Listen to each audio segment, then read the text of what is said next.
What's going on, guys? I'm Wise T, and we're back playing some King Arthur Legends Rise, and currently trying to take down the mighty boss in Gorgos. He's trying to wreck my team, but we are going to be joined by Odd One Gaming, who currently covers King Arthur over on his main channel, and he's been kind enough to come over today and give me some top tips and tricks on how to progress my account as a free-to-play player. And hopefully, many of you guys getting involved, you can learn a lot from these tips as well. But I do want to give a massive thank you to Netmarble for sponsoring today's video. And if you do want to get involved in the game and try it out for yourselves, you can download now for free by using my link in the description below for both PC and mobile. Alright, so Odd One, how's it going, bro? Welcome to the channel. Doing good. It's been a while. I'm happy to be back to do a collab with you. It's definitely been a while. How have you been? Yeah, not too bad, thanks. I've seen that you've started doing King Arthur Legends Rise over on your main channel, and I thought, there's no better person that I want to come and look over at my account, give me some good free-to-play tips, and maybe some stuff to avoid so I don't waste all my gold on stuff that I don't need to, right? Yeah, you humbled me. Thank you. Yeah. So I guess before we get into this, something happened. It's day number 7 for my account anyway, and they gave me a guaranteed summon. And what are we looking for here? Are we looking for someone in particular that you're going to put the luck in here for me? Before you use it, show me what you already have. Okay. That might depend on what I'm going to tell you, like what I wish you to get. Okay. So I didn't realize that Morgan was free until some comments let me know. And then I got Tristan from the storyline. Okay. The only one I pulled was Claudius. Okay. She's not the best. Like, I would not prioritize investing into her. She has some quirky uses. She's been recently buffed, but she's like not number one. Like, I would definitely not prioritize her in on an early account. She would be somebody that you would specialize once you get towards the end game. Okay. So for now, she's gonna be on the back burner. But that's the legendaries. Then if you can scroll through the rares, just as you have, K, obviously it's a good one. Okay, Cormac, boom, stop over there. You see that person to the left, next one to the left. Okay. Okay, this guy, if you can get his Frost Relic, he is arguably the number one, if not like top 3 damage dealers for AoE. Look at his third skill, the Frost Relic, third skill. Yep. It can do some obscene numbers. Like this one is insane. So he's definitely one of the best ones that you want to focus. But if people don't have Cormac, for example, or if they don't pull somebody else, like a Bedivere, which is the number 1 legendary damage dealer in the game, then K and Cormac are kind of like your priorities for raw damage, for AoE. Like, there's dots, we're going to talk about that later, but he's somebody that you want to keep in mind. And I guess tip number 1, let's start with this, okay, before we do a summon. Okay. When you get certain one of these rares or legendaries, sometimes their base relics are not the best. Sometimes you want a different one. So, for example, Cormac, you want the Frost one. Now, if you go to the summon screen, and then you click on the bottom left, there's a little thing. So go to Lake Avalon. Okay, yeah. Over there. Yeah, the Relic bottom summons. left, there's going to be something there. Yep. No, bottom left, just in the corner, there's a little button. There should be a shop. Aha, there we go. Short shop, then click on the Relic one. Let's see, can you get lucky and straight up get the Relic one?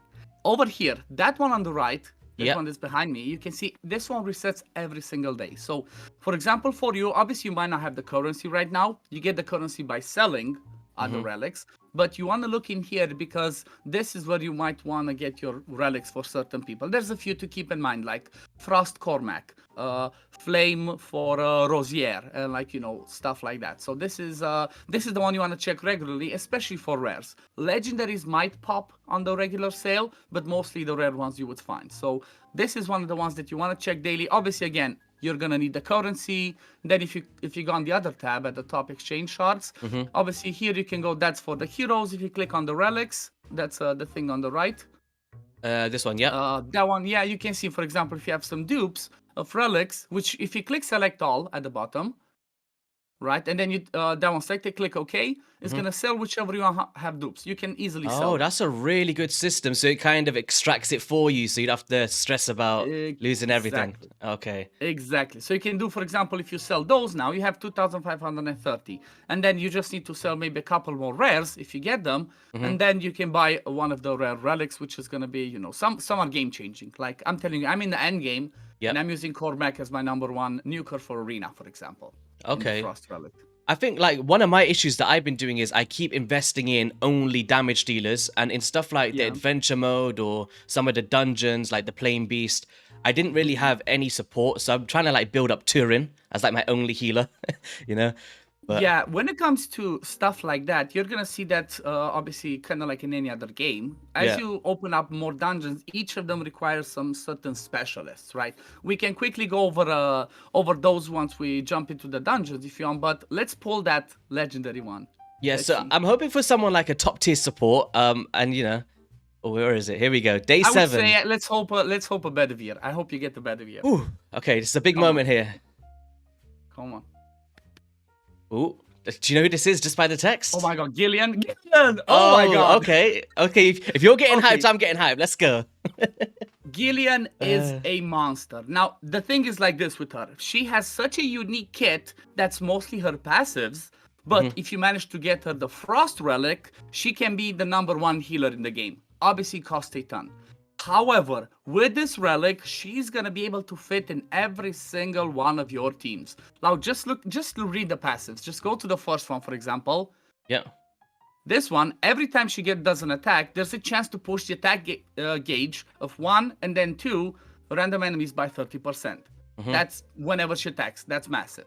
Then if you go on the second one, you're going to see the second one's going to be amazing because this one, obviously 6 turn, goes down to 4, can remove abnormal status. This is something that you're going to deal with when you open the sealed temples, Master of Death and then Master of Apocalypse. Those are the 2 areas where you're going to farm resources for leveling up the passives, skilling up the passives, and skilling up the relics. So she's going to be amazing in your team over there because she can bring you that cleanse, right? This means because you have her, you don't have to build a rare Bodwin, which is kind of like, you know, he's the rare version that can help with abnormal status. And then on the third one, every time she heals, she has a 70% chance when skilled to boost the attack gauge by 30% of a random ally.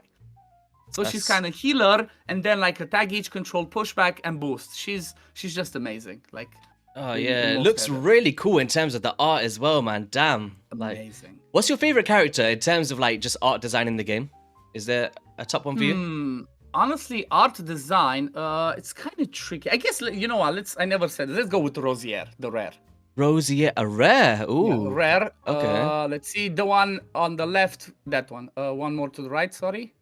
Oh, this one. Oh, that one, I've yeah. seen this one in the arena. Okay, yeah. That's She her. just looks crazy. That's she's freaky. Yeah, so since we're talking about her, if you click on her flame relic, the first one, you can see on the right. Look at her third skill. Look at how much damage that one can do. Must sacrifice 10% of HP to use. Attacks 5 times. And then, so bleed is so one thing for me as a new player anyway, I found like obviously there's a lot of effects I need to familiarize myself with, like bleed, confusion, and is there a way that you can maybe let us know to see all of them and how these effects work for like an average player? Would you say is this the easiest way, just seeing this? That's the easiest way is to hover over it. There's not a specific spot where you can open, unfortunately. We've been asking for this a while back. There's not a spot where you can be like, okay, this is all the debuffs, this is all the buffs, but there is at least a slight filtering system where you can see stuff like that. That's when you go to the champion, to the hero pages to look at all of your heroes. On the left, there's going to be some filters.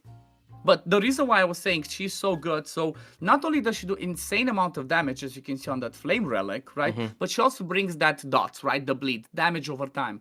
This makes her be extremely viable for stuff like Gorgos, where you're going to farm a ton, because you'll need gold. Plus, she's going to be useful for other areas like the Forbidden Dungeon. But in Gorgos, for example, the way that you advance in this fight is pretty much like, early on, you use whatever you have. The goal for this one is to have damage over time heroes. So you have your Rosiers, you have legendaries like a Lancelot, you have Anguish, which is the king of dot. Honestly, he's actually as a hero for the rares, Anguish is my favorite. He's just amazing. And pretty much you do damage over time because right now it doesn't say anything, but as you advance, the boss will get a buff that makes him take less damage from raw damage, like 80%, 160%. So obviously the goal over here, you see he has a debuff already as the fight starts. That one says he takes more damage from dots, right? So that's gonna be the goal. And honestly, for him, I'll give a simple tip for Gorgos.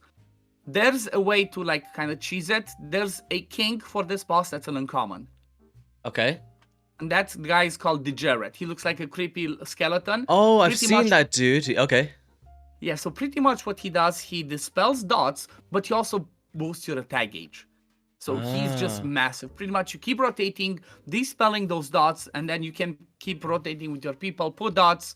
So you would have him, a healer or 2 healers if you need, and then 1 person with dot. And Gorgos should be easy, obviously, if you have the gear and levels So and stuff. what's the dot? Is that what's on our characters now? The burn. So dot is is short for damage over time. Oh, so that's what he's placing on us, and that's why I'm dying so quickly every time. Exactly. Okay. Exactly. So dots are like bleed, chill, burn, scorch. Like I think there's like 5. There's another like tempest that's in other areas.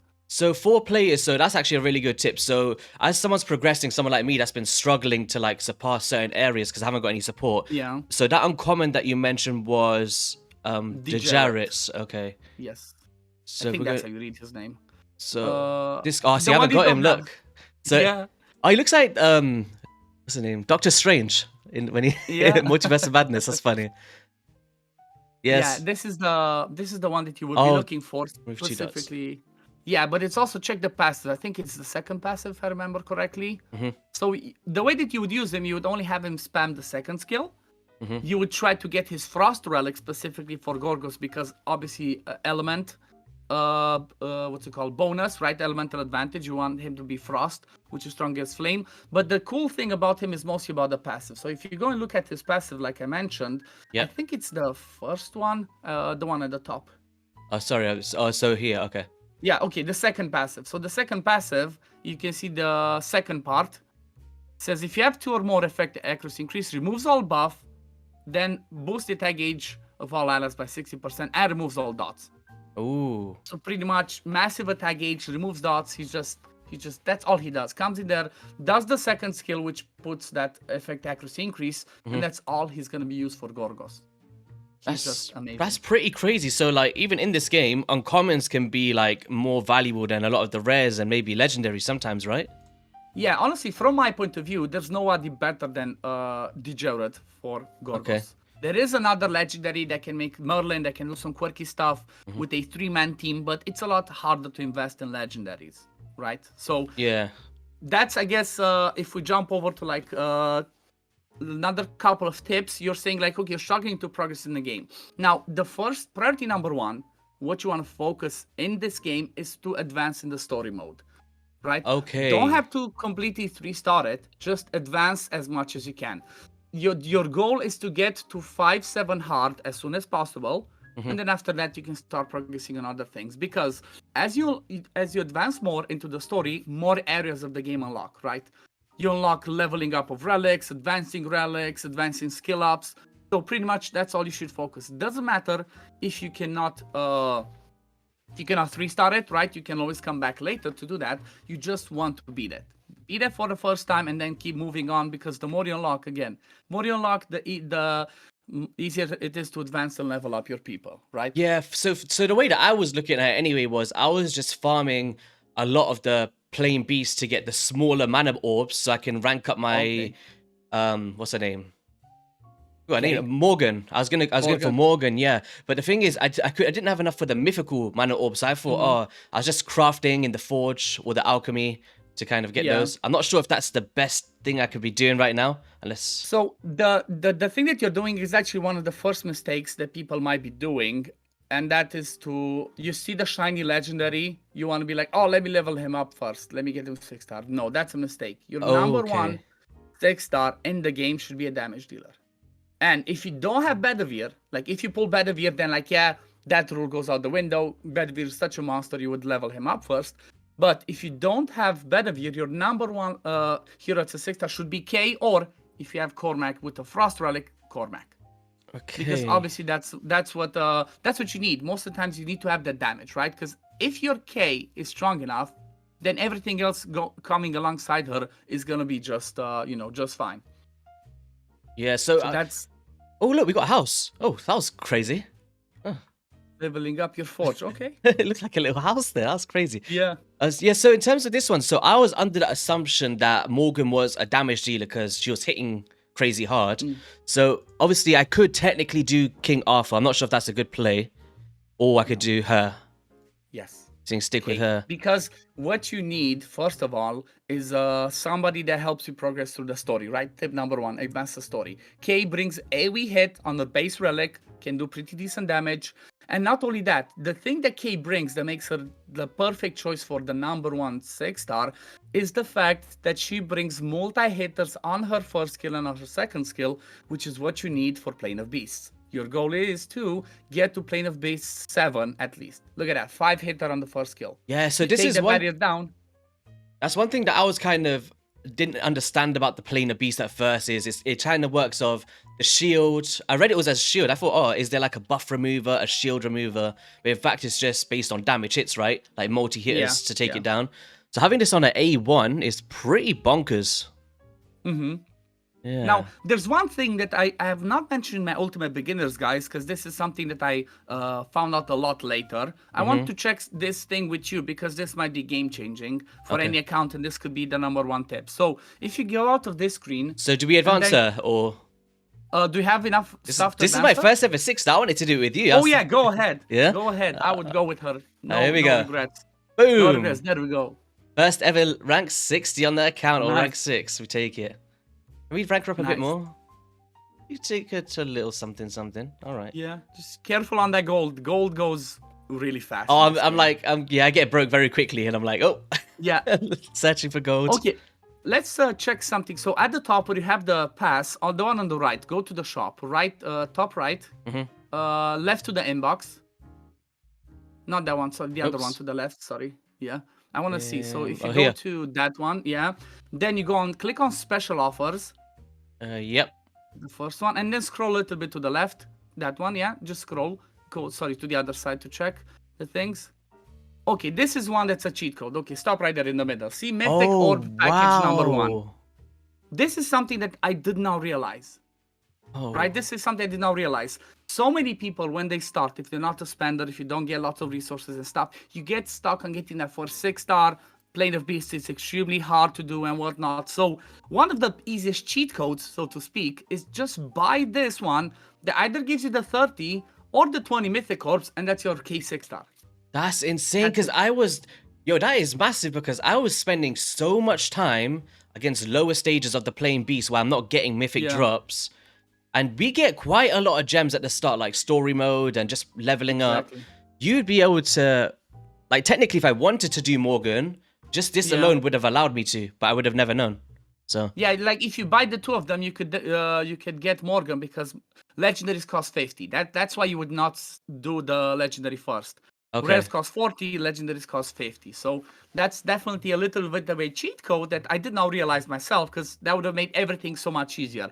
I struggled, and I had a video where I used only level 50s to beat Plane of Beasts 7. It was tough, man. But I managed to do it. I think I'm on 6. I'm stuck on 7 right now. So yeah, so as an example, for Plane of Beasts 7, it's so easy. You pretty much go with exactly that team. But you would put Tristan as the lead. If I'm not mistaken, Tristan as the lead, because what Tristan brings, so you remove Morgan and it's going to allow you to put Tristan from the left.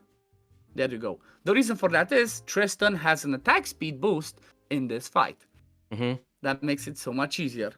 So one other thing that you want to keep in mind, when you click on the cog, do you know the skill order? I haven't set it up properly, so trying to optimize it is something I've not done yet. So okay, so as an example, for this one, Morgan, you have fine. Morgan only spamming the second skill. Tristan, third skill and first skill, because you don't want the second skill for him. It doesn't do as many hits. So, so just these 2. Yep. Turin, let her heal, whatever. And then for Kay, I would honestly, because she's your damage dealer, I would just second and first, Second and first, because we want that multi-hits, right, for the... Exactly. You don't care about doing that much AoE hits on the sides. You just want to focus on the main boss himself. And as you go in, click the boss. You can click the image of the boss at the top. So they don't Oh. start attacking the side ones. Once you manage to beat it for the first time, you can click that as you go into the fight. When you select repeat battle, there's a button that says prioritize boss. But before you do that, you have to click it, right? So that's Okay. that's one thing to keep in mind. There you go, barrier's already down. So you don't even need to actually kill the tusk to kill the boss, is No, that? no, like Oh. so many areas of the game are gonna get to the point where you just want to focus just straight up the boss himself, and you're good to go. Yeah, we're Obviously, probably not there's gonna gonna be like, survive. We're gonna probably die. I haven't got enough gear, I guess. But yeah, the gear might be a little thing, but that's where you're gonna start, working on the getting more gold from Gorgos and just leveling up. But you might be getting there, right? You see, slowly this is doing the crazy damage. because I kept focusing on the tusks. So, oh, we're Not really. dead. Kay's dead. That's what helped me beat it the first time, right? That's what helped me beat it the first time. For example, killing the tasks and whatnot. But your goal is to obviously go straight up for the boss himself. That's gonna be obviously depending on the builds and whatnot. Yeah, well, let's get out of here. We're not. When I first seen this boss, by the way, I was blown away. So, in terms of other stuff that obviously story mode, adventure mode, is there a priority on which one you would focus on first, or is it just, just do both? So when it comes to the adventure, I didn't even finish it myself. I'm still at like 7, even though I've been playing for 2 months and a half. Okay. Adventure mode, you would only do, personally, I would suggest, because it becomes tougher. You would only do this when it requires. When it's required in order to advance your castle, right? Because it has the city building part of it. Once the castle says do adventure stage 1, that's when you would do it, right? Apart from that, story mainly. Okay, so yeah, I've been trying to get through that, and then obviously it all comes down to gear and stuff. So in terms of gear, is there any kind of a specific gear that we can get from somewhere in the game, one to craft or one to watch out for that you think holds a lot of value early game? Okay, early game, priority number 1 is vigor sets. So someone mentioned this to me in a comment, and obviously I did forge a piece. I think I put it on... Who did I put it on? I think you just go to the filter and it shows you. So at the top, right? Yep. Click on that one, then it's going to show you, click on the vigor set a little bit down to the left. Which one is it? Down. It's almost to the bottom of the filters. Now it says oh, there vigor. we go. Yep. That one, yep. See, it shows you all the vigor sets that you have. Now, the reason why this one's so good is because I'm not sure if are you aware that the vigor is shared between all heroes? Yeah, so we got like a vigor unit, I guess, of like the 5, and then when people use skills, it drops down, and then using A1, it boosts one up. So I kind of understand the basics of it. Yeah, well, I'm gonna tell you something that maybe some people didn't know, which I didn't know. It's like that vigor is shared. I thought that each hero has its own vigor bar. Every time they get a turn, like, oh, I can save 2, then when he gets a turn, it's 3. But then I was like, why does it not work? Yeah. And then Susie plays, my wife, made me realize, no, that vigor is shared. So that's where, like, sometimes the speed tuning comes in and whatnot. So that's really important. And by having the vigor set, pretty much every time a hero gets a turn, they gain 1 vigor. But if you have vigor set, you gain 2 vigor, which obviously makes it a lot easier to do your second skills, your third skills if you have to. In the early game, all your supports are gonna have vigors, right? Your Turin, your Morgan, as much as you can. Okay, so like even like Jillian, I should be like kind of focusing on Jillian, this. 100% vigor for her, yeah. And obviously the way you early on, when you craft, it uses the same resource for 3 and 4 stars. So I would not craft. There are certain trap sets such as like defense, life, drain, resistance, heal sets. They're just ignore them. If you get some, use them as filler pieces, fine. But if not, you just go to crafting and just vigor. Obviously try and make craft different pieces so you have full sets. But one thing that I was actually going to mention is I nearly got caught off. So up here, we got different, obviously, pieces. But I nearly just went max and just did all of a helmet. So obviously one thing to also watch out for, guys, is just, make sure you're choosing the set you want. And then if you've only got limited resources, just click, make sure you're getting a set out of it at least. Exactly. Click one of each and then get that set done. And then it's going to be so much better. Again, it's so helpful, especially because early on, it uses the same resource, right? As you go to higher, you require different resources. Yeah. So this is Vigor is definitely one of the best ones. Not your damage dealer. For damage dealer, for your K, you can go attack, critical, speed, whatever you have, Ooh. Just whatever gives up the most damage. Yeah, so what I'm going to be trying to do now is getting this Vigor stuff, but in terms of that, what is this? So I didn't know what this resource up here is in terms of the forge. So that's kind of like, if we think about it, like, in other games, you have those forges where you have boosting the rarity or the awakening. That's what they do, right? It says here it this is. material. Yep. There's a chance of resisting. Okay, so that's something that I should be holding for the higher stars once I get those resources, right? Yes, Okay. they're pretty limited. You can go to, if you go to the Mage's Tower, for example. Sorry, where was that? If top left, the Mage's Tower, yeah. Yeah, if you click on, you don't even have it open. You're gonna open the alchemy, and that's gonna have a second tab that allows you to forge one of them daily. Yeah. So they're pretty limiting, right? So this part here, so was I making a big mistake using all of my legendaries to make such small amounts of mythicals? Yes. You know why? I used a lot doing that. Look at how much gold it uses. Look at that. 50,000 no. gold. It's you would rarely use that. Like if you have a ton and you're gonna have lots of gold further on as you're in the game, yes. But early on, no. You want to try and save that gold because it's you know how it is, like, do you know when you first go into a game, like, we're so used to get your first 6-star, right? Yeah. And for me, I was like, okay, I'm kind of stuck in the campaign bit. I can't beat this damn boss. I need a 6-star. So I was trying, and in my head, I thought that, what's her name, Morgan was a damage dealer. So I thought maybe she's going to carry me, but it turns out she's more of a supportive unit that can also deal some decent damage. Yeah. Because I was just reading like, attack gauge and stuff, but I didn't realize it was like a turn meter in a sense, you know? You want to hear something funny about the free legendary Morgan? Go on. She's the #1 legendary in the game. Really? So what is the reason for that? Like, people might say something different, but there's a ton of people that say the same, and I completely agree. Her kit and her utility is just insane. Now, there's a small caveat to it. Okay. You need to get her Chivalry 3. Your priority #1 in the game with your legendary memory stones that you get through events progressing is going to be to get your Morgan to Chivalry 3. The reason for that is if you go on info, just to show you what it does, top left, there we go, and then click on her Chivalry at the bottom right. Oh, yep. Select the third Chivalry. Look at what that one says. Changes Squall of Thorns activation condition to when attacking. Right now, as it is, she only does that on the first skill. So if you go back out once, there we go, select the third passive. Whereabouts third here? one. Yep. Look at what that one does. When using skill 1, defense decrease, damage taken increase. Oh. When you skill that up twice, you're gonna have defense decrease, damage increase for 2 turns, and it can land on the second skill, which is that's pretty in the nuts. flame one.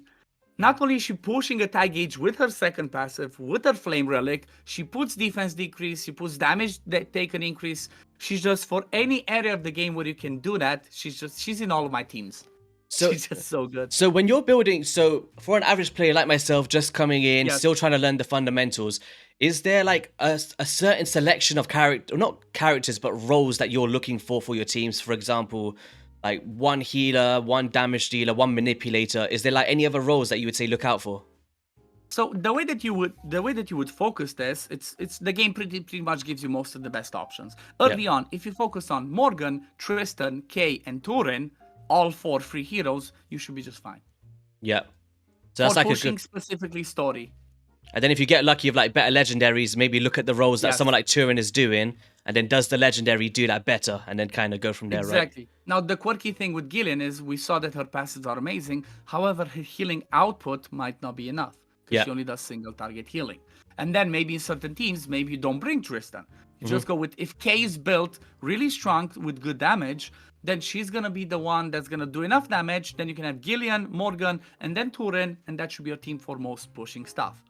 Obviously, Amazing. as you unlock dungeons, for example, as you unlock Gorgos, which you want to try and push further and further, you're going to have to specialize some specific heroes, right? So in the power-up dungeon, the flame, what's it called? The Burning Land, Gorgos, that's where you're going to need your gold and XP potions from. You want to push that as high as possible because you're always going to run out of gold. And for that one in particular, for example, let's go in that one and let's prepare a team for you. For Even though you Gorgos. might not have them leveled up. Yes. Okay. I'm scared of this go one. to 5, okay. So first one, remove everything you have over there. Nothing helps you from there. Maybe, I mean, again, maybe on lower levels they might help, but Yeah. ideally in here you would have, for example, if you scroll a little bit to, let me see what they have behind you. Oh yeah, we know. It's just Morgan and Tristan Okay, there. yeah. So if you start going through your roster, for example, one good one that if you have Frost Relic Sarah, that one over there, the nun, Yep. she's the #1 rare healer in the game. She's just amazing. Okay, that's cool. Okay, so she's gonna be a good option. Obviously, your goal is going to be to try and bring people that have Frost relics, right? So, so the frost is obviously got a positive effect against the exactly flames against and the flame. okay. That means you're gonna take less damage because he does do that dot, which you can cleanse with the Jarret. But if you even if you cleanse that, the boss is still gonna hit really hard. So if you keep scrolling, for example, let's see what other options do you have for people that do damage over time. There we go. So you mostly have uncommons. Okay, so for now, for example, you maybe don't have that many options of people that do dots. So you're gonna try and pray that you get. Oh yeah, you have more rares. My bad. Go ahead. You had more rares. Okay, there you go. Isolde. The other, This one? the one on the left. This guy. No, that's Bors. The again the I guess the priest, whatever she is, that lady. Huh? That one. Okay. Oh, there we go. She is ideal for Gorgos because not only does she bring some healing and the removal of damage over time, she also brings dots. She does, if you select a relic, for example, to see the frost one, look at the first skill, has a chance to inflict chill, that's the damage over time. Okay. If you look at her second skill, that one heals and has a chance to put recovery over time. And then, but also with her passive, she cleanses dots. And then the third skill, AoE to land chill. Again, more dots. So she's going to be in this team for you. You don't necessarily need them to have them 6-star. She can work at 5-star, but she's going to make the team. So as an example, those two healers, then hopefully you're going to get the Jarret one day, and then bring somebody like, hopefully you're going to pull a Anguish for your dot. You're going to be fine. If not, hopefully get like you Rosier. If you have Rosier and you manage to get her Flame Relic, she can be really good for dots and that's gonna be your Gorgos team, right? So I guess like damage over time, the right relics, like it's so important to be ranking up. So one thing that I didn't understand personally is, do you know like the day, the night, the dawn, the kind of weather? I don't know. Obviously, some characters I did read can manipulate it themselves, but so in the instances where it happens just by itself in the map that you're playing, like how do you know who benefits of what? Is there like a easy way to know? So pretty much, let's say just throw another 2 people from the beginning and go into this fight so I can show you. Just 2 people that will survive, like, I don't know. Let's go, Morgan and whatever. Okay, go into the fight now. And then at the top left of the screen is going to show you the weather. I guess remove the auto so you don't die. Oh, there you go. Remove the auto, click on top left. Now it shows you, it's day and heat. It shows you the people that benefit in this fight. Okay. So from day, it shows you more crit damage, attack speed, and damage taken reduced are these ones in the list. And then as you scroll down, it's going to show you people that benefit from heat, they get the same benefits. You see? Boom, boom, boom. So if let's just say, can it negatively affect a character as well? So if it turns into like a dark area, will some people lose stats? So for example, if you go in and you start with this bonus, if the weather changes, you lose that extra bonus. Right? Okay, so it kind of just becomes neutral. That becomes, you don't get minus, it just becomes neutral. Okay, that's one thing I wanted to understand, because when it goes dark, I'm like, oh, have they now lost some power? You know? Yeah. Some characters have some interesting combinations, interesting passives that have a good synergy. Like as an example, Morgan and Turin pair really well together. Because what Turin does, if you have a Chivalry 1, as the battle starts, she turns the weather into night. Which obviously, what's her name? Morgan benefits from. Also, Turin's kit, on the second skill, she puts recovery over time when she does the second skill if it is night. So sometimes some key heroes need Chivalry 1 or Chivalry 3 to just shine, you know? Yeah. So in terms of this equipment dungeon, which is the one that you say is probably the best? First one, Nest of Physical Hide. Okay. Priority #1 gives you attack, critical, and speed. Then it also gives you the forging materials in order to craft the #1 sets, like what else? Damage set, accuracy, for example. Then honestly, the other one, I'm not even farming. It's too bad. Like you would do it for the sake of missions. Just Origin of Apolea doesn't bring good sets. You get defense, life, and drain.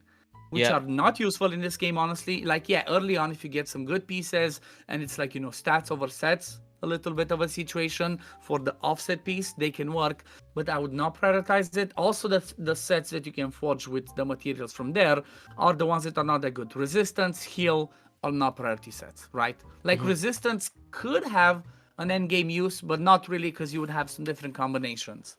Yeah, that's wicked. Nest of Physical Hide is priority number 1. But then the third dungeon that you mentioned, Fortress of Arcelus, that one is not normal gear. That one is something that's called Keepsake, which are the 3 pieces of gear at the bottom. The belt, orb, and banners. That gets unlocked as you awaken your heroes. That was this dude. Yeah, so Fortress of Arcelus, again, see, that's why I said 5-7 hard. That's your goal. When you got there, you pretty much unlock the last areas that you can unlock as areas of the game to beat.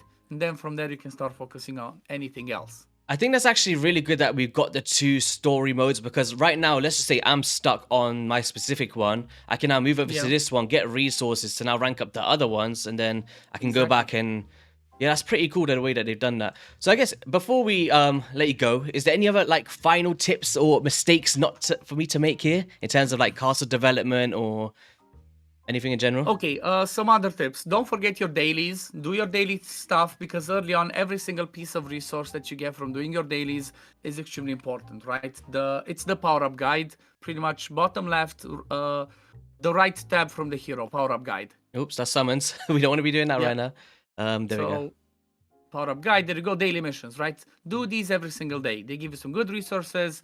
Same thing for relics. Same thing for monthlies. That's right. Okay. Try to grab most of them because they're really important. Gives you a ton of resources, right? Okay, another tip. I see that you're overcapped on your stamina. Try to never be obviously capped with stamina. You're gonna level up, for example, and you're gonna get any benefit from doing that. The way it happens when you level up in this game, what it does, it gets your stamina to the max, right? So if you have 0 and your max is 110, it gets you to 110. But if you have 109 and you level up, it just gets you to 110. Oh, so it doesn't overcap it. Okay, see, I didn't realize that. You always want to use that stamina, right? Always want to use the stamina. When it comes to summons, normal, special summons you can do whenever. However, for special summons, always try to do a 10 pull, because that guarantees you to get a rare, right? Same thing for relics. For relic tickets, the flame relic tickets, storm and frost, do 10 pulls, because it says over there it guarantees you to get at least a rare. When it comes to the rate up summons, you never do rate up summons unless you can hit 60. Oh, see, that's where I got my legendary from. The what's the name? The Claudus. I was using this, but maybe I shouldn't have. Yeah. So you might get lucky. However, if you don't hit the pity, when the banner swaps, you lose the pity. You start again at 60. You have to go to 60. Oh, it's only got 1 day left on it. Oh, so I didn't see it. I didn't see it was guaranteed, because you can see I've only got 58, so I must have done a good amount of summons there to get off. It's 60, so maybe you just did 2 on this one. Maybe I got lucky on it, yeah. Yeah, but normally this one you'd only pull when you can hit 60, right? What's this? Otherwise, special summons, you get those every single day. I got 10 here, so can I get a legendary from this? Yeah. Ah. If you get lucky, obviously, the mercy is 31. Let's see. We got odd one here. We're gonna get lucky. Come on. 100%. Come on. Just a blue. Red. Okay, Anguish. Make it be Anguish, and we're good. Come on, one of them be Anguish. Let's see. Oh, come on, dude. At least you... Is this guy good for anything, by the way? Dobby. I love Dobby. No. Oh. No. There's a Dobby, few uncommons that have some quirky uses. At least I don't know any area where he can be good. I was gonna put him as my first rank 60, man. I was like, oh god, no. He's not an Armiger, right? He's no Armiger or no, we love. He has to be my favorite looking character in the game. Like, how can you not love Dobby, man? Where is he? Yeah, he looks cute. You're gonna hate him. You know why you're gonna hate him? You're gonna face him later in the fights. Yeah. They're so annoying. The most annoying stages in stories are having him and variations. Yeah, so I guess I've actually learned a lot today having you on, like, obviously the importance of the relics, certain ones to take on, like Gorgos, and how to beat the planar beasts and manipulating the shields. I didn't realize you could just focus on the boss and not kill the tusk completely if you're struggling on the stage. The value of campaign as well, making sure that I'm doing that. And you're going to see me a lot of resources for the mythic orbs from that shop, which has been massive. Especially gold. You waste so much gold by doing that. It hurts. Yeah, but I've really enjoyed having you on today. And guys, make sure you head over to Odd One's channel. He's got So many guides on this game to keep you up to date with all of that good stuff. And once again, massive shout out to Netmarble for sponsoring today's video. And you can download now by using my link in the description below. Odd1, anything you want to say here before we wrap things up? Thank you for having me, and I hope you're enjoying this game. Like, I've been really loving it. That's why I've been covering it for the last, 2 months and a bit. It's a really fun game and has huge potential. It's a great company, and I'm not just saying this because your video is sponsored. They actually listen to feedback, right? They listen to feedback, they implement changes, they're not afraid to do buffs and nerfs to heroes. They're constantly changing and adding things. The only thing, they need to add more and more content. But apart from that, they're doing a really great job. I'm really happy with the game and the company. Yeah, no, I was saying as well on stream, obviously it's a sponsored video, but at the same time, I'm genuinely playing the game because I like the game, not because it's sponsored, you know? Yep. So that's been really cool for me. It's been a breath of fresh air, trying out the campaign, trying new bosses, collecting heroes. I love the art design and the whole build your village system. It's just a bit of me. I really enjoy it. But yeah, guys, we'll see you on a video soon. Get involved in King Arthur and yeah, have a great rest of your day. Peace.